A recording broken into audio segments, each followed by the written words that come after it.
Welcome in to Daily Faceoff Live, your go-to source for everything hockey. Live every weekday at noon Eastern.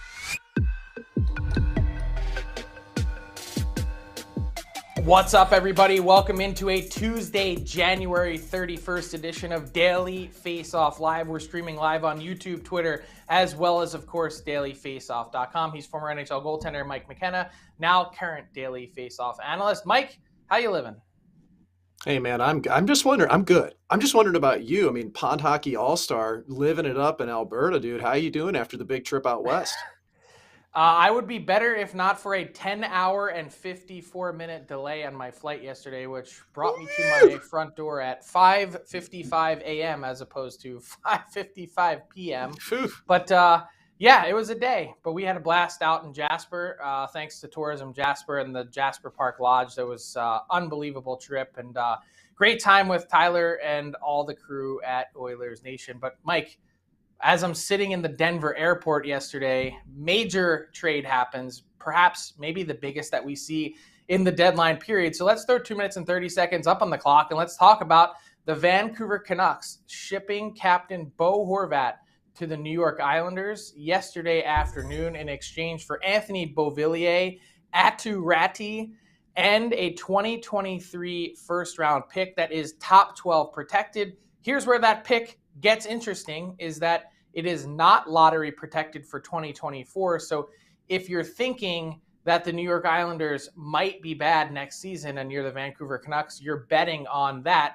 But I think the big thing is, when you look at this from a New York Islanders perspective, do you like the direction that they're heading? Lou Lamoriello needed some goals. He gets one of the premier goal scorers of the season and plugs him in, and certainly going to help their power play.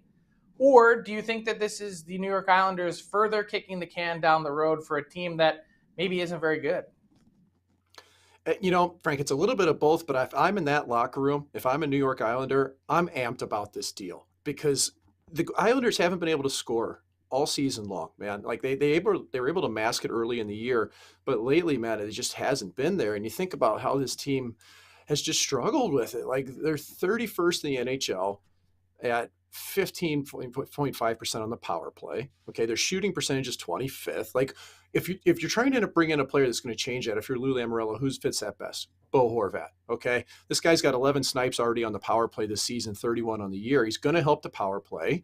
He's also going to help at 5-on-5. He's a responsible player that fits that team ethos. And if you're Lamoriello, you got to give your team a chance to compete, because they're not close to doing a full rebuild at all, Frank, or any type of rebuild in my eyes. So I like this deal. I'm not as worried about the return or that aspect on it. Beauvillier, to me, you know, he was underperforming. So this gives a shot in the arm. I still think they need a puck-moving D to help complement Noah Dobson. But, Frank, this helps the Islanders, and they are still in the thick of it in the East.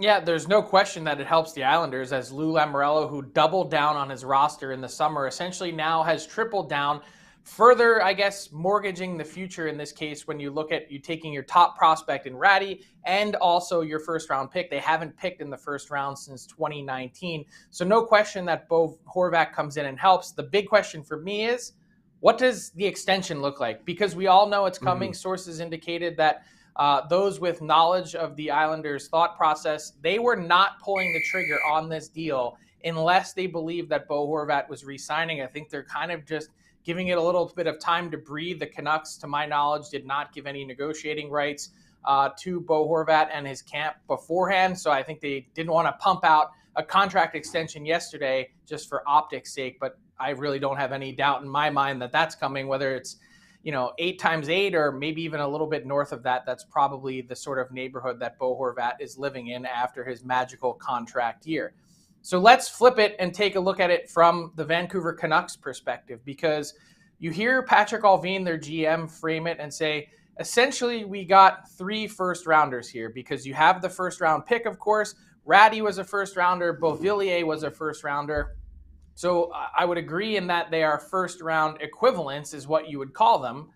But in this case, when you take a look, the Canucks have essentially, basically, in my opinion, been hamstrung by their thought process here, in the sense that they want to retool their roster, right? They don't want to rebuild. So they didn't want to go all futures. And when you go this route and you pick up guys like Beauvillier and Ratty, what I think it does is it ratchets up the temperature for you to get the trade right. You need to nail all of the pieces in the deal if you are going to retool instead of rebuild. And I just don't know that we've seen enough from Beauvillier. I certainly don't know enough, and no one knows enough about Ratty to make a decision one way or the other. But in this case, what's the ceiling for Beauvillier? I don't know that it's all that high, and that for me kind of changes the optics of the trade. What about for you?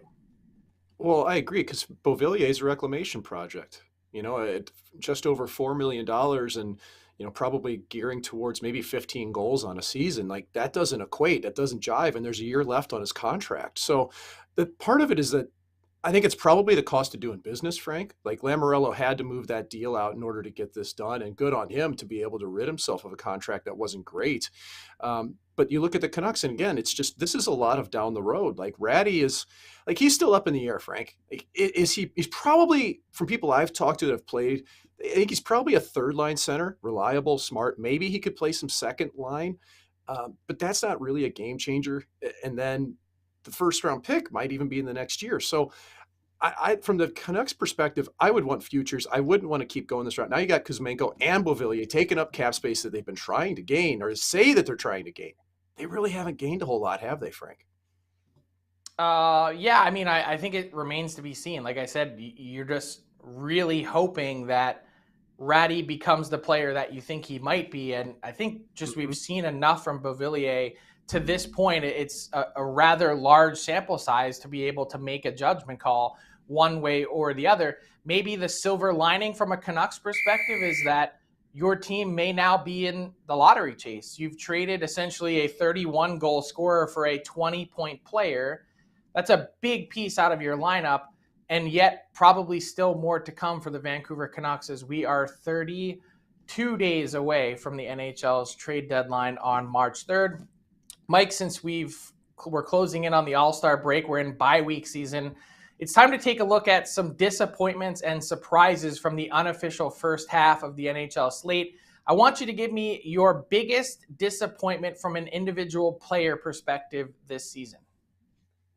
It's Jonathan Huberdeau of the Calgary Flames, and it's probably low-hanging fruit. He's got 33 points this year, 10 goals in over half a season. Last year, he had 85 assists and 115 points. He played all situations. To me, was a contender for the Hart Trophy at times, and at $8 million, 8 years at $10.5 million. Boy, that contract looks really rich for a player who's well less than a point a game, and the way he's butted head with Daryl Sutter is kind of problematic to me, man. So as far as disappointments, I'd say Huberdeau. I also think Mats Pacioretty kind of fits that mold, not because of his output on the ice. He's hardly played. It's just that he's been hurt. He hasn't been that catalyst that the Hurricanes were looking for, the top-end sniper. So for disappointments, that's mine. Yeah, I'm going to stick with the Calgary Flames, and I'm going to go with Jacob Markstrom in net. Big money contract for a goalie, someone that has been pretty consistent. But when you go from a 922 to somewhere in the mid-890s this season, your team is going to suffer as a result. And so I think the big thing for Markstrom is trying to find his game over this All-Star break, because they're going to need him in Calgary if they're going to get back into the mix in the Stanley Cup playoff chase. Give me your biggest surprise from an individual perspective this season. Well, it has to be Phoenix Copley, goaltender of the LA Kings. He's 15-3-0 and started the year in the American Hockey League with that team having no intentions of him playing in the National League for the Kings this year. Cal Peterson gets sent to the American League.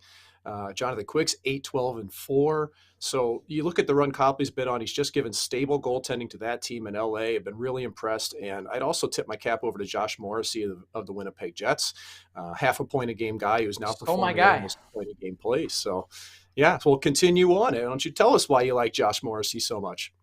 I mean, north of a point per game for a defenseman that has sort of been in the 30-point range for his entire career, and frankly recognized previously as one of the better shutdown defenders in the game. His hockey IQ and intelligence off the charts, has been such a consistent player for Winnipeg. who saw this offensive explosion coming, and what did Rick Bowness do or say to get this out of him? That, I think, is the key question of the Winnipeg Jets season, because he's been nothing short of a revelation, Josh Norrisy. Let's continue our deadline countdown series, Mike, and today we'll be focusing on Patrick Kane of the Chicago Blackhawks. I think everyone's wondering, you've got this conversation that's supposed to be coming in mid-February between the Hawks and Kane and Taves camp. They're both represented by the same agent. They both have the identical contract and full no move and no trade clauses, so they can determine if and when and where they go. And in this case, with Patrick Kane, I think some teams are wondering also, in what's been a down year for him, not just south of a point per game, but also shooting percentages way down at a career low 6%. Is this a guy that's just in a slump? Is he dealing with an issue of, perhaps motivation? What's the deal with how's the contract and the potential trade impacting his season? And of course, the nagging injury that had kept him out of the lineup for a few games. Those are all big question marks for teams, Mike. But when you take a look at some of the potential fits that I've drawn up here for Patrick Kane, there's really no shortage of them, because who couldn't use a player of Patrick Kane's caliber? But we've got the New York Rangers, the New Jersey Devils potentially. I believe the Rangers right now at this exact moment in time are not focused on Kane. Their number one target, I think, is Timo Meier. What about the Vegas Golden Knights, Mike? They're a team, if Mark Stone is out for the remainder of the regular season, have $9.25 million in salary cap space to throw around. And Kane is also a right winger. Like Mark Stone, they love to make a splash. I could see Kane as a fit with the Dallas Stars and even the Los Angeles Kings, a team that could probably use a little bit of a boost on the right side of their lineup as well. When you think about all of those teams that I just mentioned, who stands out to you as the ideal fit? Well, I've thought Vegas for a while now, especially if Mark Stone's out. And you mentioned the reasons why. At 9.25 in cap space, they could pick up Kane and get a decent shutdown defenseman if half of Kane's salary is retained by the Blackhawks or a third-party brokers it. So I think he'd fit there. I like him in Dallas a lot. I know that Dallas team is pretty good, but they could use a little bit more juice. And to me, like, Patrick Kane is still giving you power play points in the same percentage that he's always had. I mean, 25, 30 points a year he's projecting out. He's still on that pace this year. It's just his 5-on-5 that's a little down. So I'm attributing that to somewhat being his nagging injury, and possibly just also he doesn't have the same type of line mates that he's had in the past. So I like him in Vegas if that team, you're going to have, but you'd have Kane, Kessel, it'd be like an all-star team from 5 years ago. But that seems to fit their mold, and I wouldn't count out Jim Nill in Dallas, man. I think that'd be a crafty play for him to come in and augment that team, probably in a second-line capacity. Quickly, I forgot to mention Toronto. What do you think about Kane potentially in the Leafs? I think he'd muddy up their top six, to be honest with you. And I don't think they need a whole lot of help on the power play, so I would allocate my assets elsewhere if I were the Maple Leafs. Man, Matthews and Kane, potentially two of the best American-born forwards of all time. That would be something to watch, I can assure you of that. Let's take a deeper dive into the Bo Horvat trade with our friend Thomas Drance from The Athletic in this week's edition of the All 32.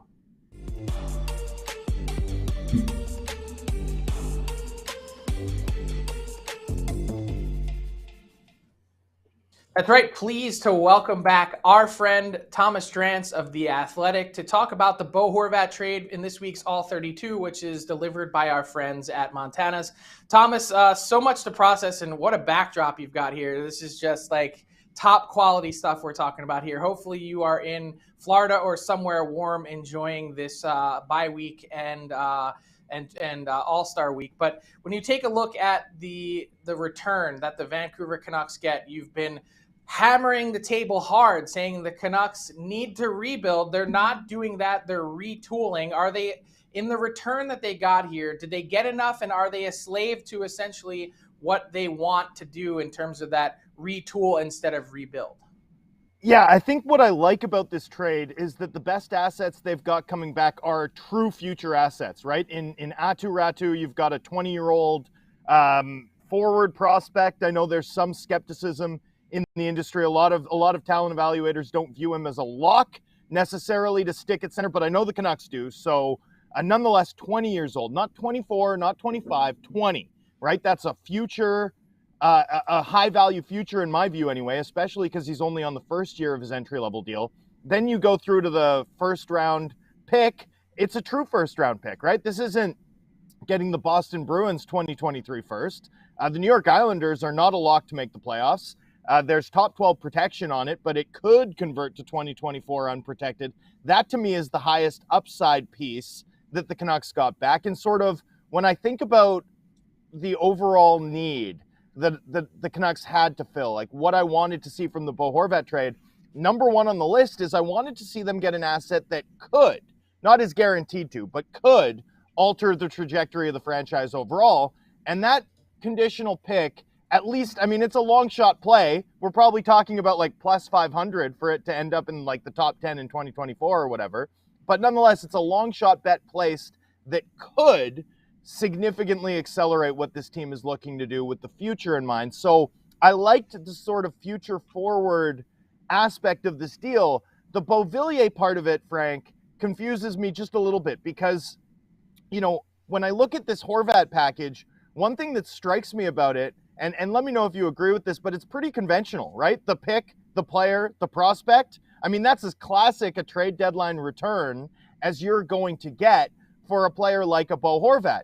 And yet, when I consider comparable values, and I know you've done some really good work on this yourself, you know, I think about Giroux going for what? Tippett, a first and a third. I think about the Duchesne package between Ottawa and Columbus. That was a first, a conditional first, which you couldn't, you know, do anymore because of changes in the CBA, but that was conditional on Duchesne's signing an extension. A high upside prospect in Vitaly Abramov, a third.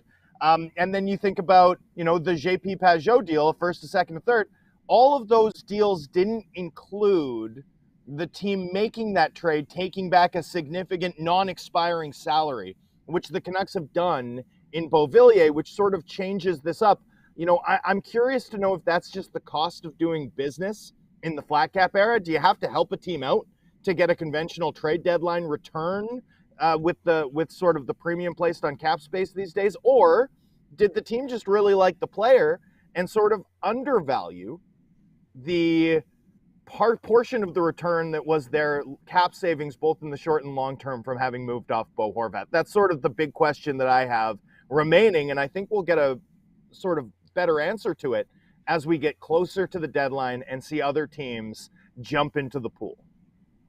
Yeah, and I had that same thought about Beauvillier. Is this one of those, you know, kind of second chance type of players that Jim Rutherford had talked about previously that they're trying to get some value of? Or is it just that cost of doing business? I suspect more of the latter. And that kind of leads to my question here. I mean, if they're taking on Beauvillier, if they've just given Kuzmenko another deal, how are they going to mine out the cap space that's been talked about so frequently by the Canucks?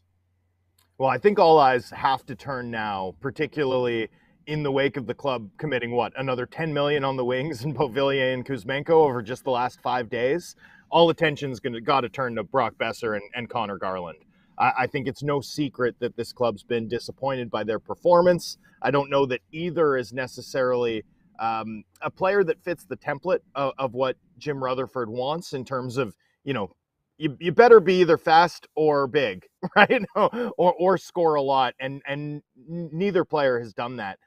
Those names loom large, I think, going into the offseason, and you just hope, like, at least I hope, that a team with no straightforward path, in my view anyway, to being, you know, even competitive for a playoff spot next season, like, I hope they don't consider things like buyouts or retaining significant salary in order to facilitate those deals. You know, consistent with the logic of getting that sort of high value, high upside and conditional first and Aatu Räty, you know, I hope the team's able to take a longer view and not sort of cut off their nose to spite their face to try and crowbar open a window to make the playoffs again next season with their other moves, especially on the wings, where they are so overweight in terms of their cap investment at that position. Thomas, you kind of touched on it in the first answer, but I'm curious, you know, you mentioned, you know, the idea of taking on Beauvillier. And so if you're talking to some talent evaluators and they respond and say, the Canucks got essentially what they believe is 2 third-line players and a first-round pick in return for Bo Horvat, at the end of the day, did they get enough? And you see a report from Kevin Weeks this morning saying that the Canucks did not shop the deal that they had in place with the New York Islanders, that they like this package the best.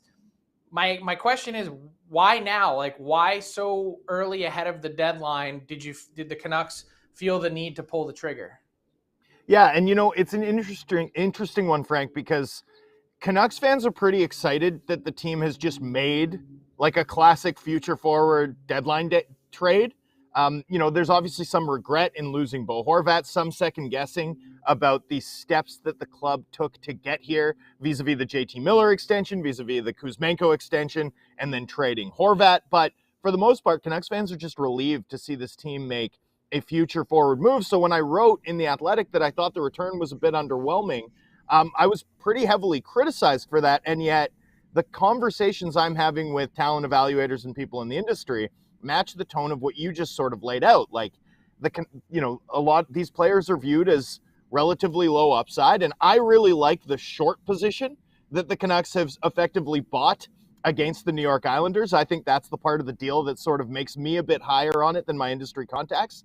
But I'm pretty surprised by how down most of the people I've talked to in the business are about this deal, and I suspect it's probably, in part, explained by some of what Kevin Weeks is hinting at there, which is, there's a sense that there might have been better offers out there available to the Vancouver Canucks, at least in the estimation of the industry. Now, I think the Canucks obviously really valued getting Ratu back.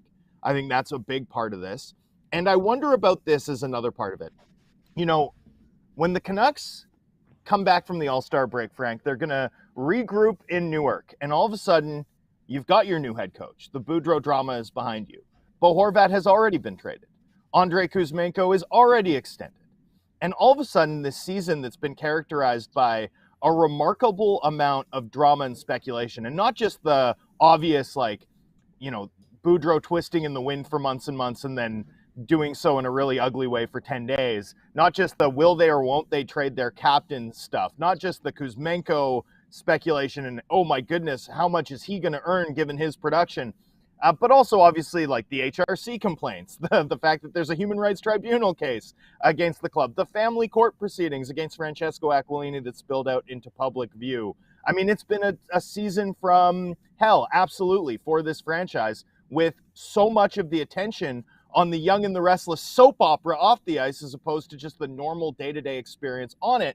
And all of a sudden, when this team regroups in Newark, on the 5th of January, like almost a week from now, like, what's the sexiest storyline remaining around this club? Like, what's Luke Shen going to fetch at the deadline? Like, does Ethan Bear sign an extension or before the club has to give him his qualifying offer? Like, all of a sudden, the drama around this team could be dissipated. And I wonder if just like turning the page, getting back to the routine, the day-to-day, getting back to what Patrick Alvin referred to as his job to create a safer space in the locker room for players, I wonder if that was part of the logic of doing this deal as expeditiously as the club decided to, because look, all of a sudden it's going to be a fresh day in Vancouver, and you kind of can't put a price on that for a team that's been reeling all season long. Yeah, it's really interesting. I've been saying for the last 2 weeks as they made the coaching change, Thomas, that I thought they wanted to get as clean a break as possible to start fresh, but I just wonder what the long-term ramifications of that are. It's real nice to have it, but in an already lost season anyway, if you could have waited and carried out the drama for a few more weeks to potentially get a better trade return, maybe that would have been worth it as well. Nonetheless, the Canucks won't have to wait very long to see Bo Horvat in a New York Islander sweater. They'll be on Long Island just 9 days from now, February 9th. Can't wait to see it. Thanks to Thomas Drance for some incredible insight on this week's edition of the All 32, which is delivered by our friends at Montana's. Montana's is bringing back the viewing party all season long. Today's daily special is $5 tacos. Look at those tacos. You think $5? That's a meaty taco. Look at that thing. If you head over to our Instagram or Twitter, you can win a $25 gift card as well at Montana's. Thanks so much, Thomas. Anytime. Thanks for having me.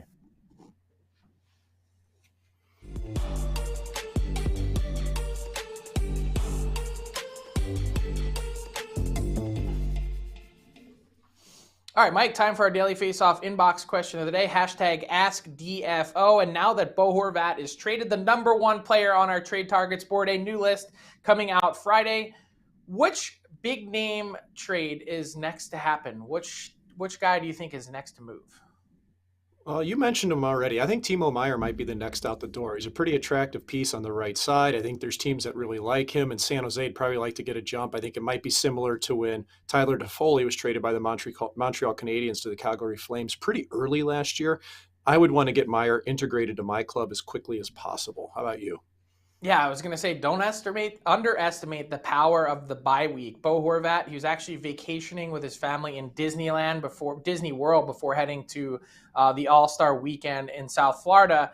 And just the idea of being able to get settled, you don't have to rush to the next city, maybe go and find a place to live, get your family moved in before having to play games again, be an incredible bonus of the bye week. I'm going to say one of the St. Louis Blues. I think Doug Armstrong, the Blues GM, is getting a little bit antsy, whether it's Ryan O'Reilly or Vladimir Tarasenko, maybe one of the lesser-known guys in Barbashev or less focused guys, Nico Mikkola. I think something's happening, something's brewing with the St. Louis Blues. Let's get to Tyler Yaremchuk in our Pointsbet daily bet segment. Tyler, quiet slate this week. That means an opportunity for you to hone in on a game or two that you really like. What do you got? And that's what we did yesterday. We were profitable in that Jets game thanks to Blake Wheeler picking up a last-second assist. So we'll look for back-to-back profitable days. So let's dig into the slate courtesy of our friends at PointsBet Canada. 2 games that I have placed for, and I'm actually going to start with that one at the bottom. It's the Sens taking on the Habs. And I thought about the over 6.5 here, but Anton Forsberg could be the guy for Ottawa, and he's starting to play a little bit better. So instead, I'm targeting the Senators' offense. It is worth noting that Jake Allen is starting for Montreal. He's allowed 11 goals in his last 3 appearances, 24 goals in his last 5 appearances. So I like taking the Senators to go over their team total of 3.5, paying -120. This team scored 13 goals in their last 3 games, so they're hitting this number pretty consistently. I like eyeing them up at over 3.5 and taking Claude Giroux to get an assist as well. 4 straight games with an apple for Claude Giroux. This thing is paying close to even money on PointsBet, so I like hammering that as well. And for that game up at the top, that's where I'm going for my shot prop, actually, and it's Brent Burns. He's starting to heat up a little bit. Early in the year, he was a lock. His line was going up at 3.5, and he was still hitting it a ton. He kind of cooled off in the shot department earlier in the middle of the season, and now he's starting to get going again. He's hit it in 4 or 5, and I love it at a -120 payout. So it's the Burns shot prop. It is the Senators team total at 3.5, and it is Claude Giroux to pick up an apple, Frank. Love to see it, Tyler. That brings us to garbage time with Mike McKenna. And Mike, one of my favorite times to check out Instagram. It's Halloween season for the parties and also now the All-Star break and bye weeks. Love to see the players firing up those private jets, heading off to an island with their teammates somewhere and posting some ridiculous photos. Do you have any bye week and or All-Star break stories? Yeah, when I was in the Florida Panthers organization, my goalie partner in Springfield in the American League, Reto Berra, decided to fly to Switzerland. 8-hour flight, Boston to Geneva, door to door. Guess what? Panthers needed a goalie over that break. They couldn't get Reto because he was in Europe. So I got the call, and I got to back up a couple games. Pretty bold move on his part. I don't think I've really seen too many players go to Europe, but Reto decided to make that decision, and we saw him when he came back from the break. Yeah, Reto Berra's decision. Put some bucks in your pocket. How about that? It was nice. And then he did it again he did it at All-Star and at Christmas, and both times I managed to get called up. The other time he was in New York City and they couldn't find him. Love to see it. Can't wait to head to South Florida tomorrow with Tyler for some All-Star Week festivities. Mike, thanks so much. That'll do it for this week's edition of today's edition of Daily Face-Off Live. Thanks to Thomas Drance, our head of production, Alex Allard, and of course, Tyler Yaremchuk. We'll be back with you 12 noon Eastern on Wednesday. Matt Larkin and Stephen Ellis will have you covered, and Tyler and I will see you from South Florida on Thursday. Till then, have a good one, everyone. Thanks for tuning in to Daily Face-Off Live. Make sure you hit the subscribe button to never miss an episode.